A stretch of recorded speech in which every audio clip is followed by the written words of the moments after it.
ಆಮೇಲೆ ಕೌಳಿ ಆಗೈತೆ ಯಾವುದೇ ಒಂದು ಕೆಲಸಕ್ಕೆ ಬರ್ಲಾರ್ದಂಗೆ ಆಗೈತೆ ಸರ್. ರೈತರು ಹೆಂಗಾಗ್ಯಾರ ಅಂದ್ರೆ ಪೂರ ಒಂದು ಏನು ಕೂಡ ಏನಾಗಿದೆ ಇಲ್ಲಿ ಒಂದು ವಾರದಿಂದ ನೀರು ಬರೋದ್ರಿಂದ ಅವನು ಮೊಳಕೆ ಬಿಡ್ತಾವ.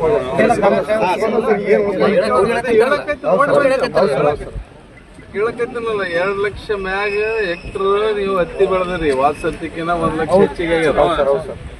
ನಾವು ಮೊದಲು 10-15 ಸಾವಿರ ಅಷ್ಟೇ ಬೆಳೆ ಹಾನಿ ಆಗ್ಯದ ಹತ್ತಿದಂತ ತಿಳಿದಿದ್ದೇವೆ. ಈಗ 1 ಲಕ್ಷ ದಾಟ್ಯದ ಅಂತ ಹೇಳಕತ್ತೀನಿ.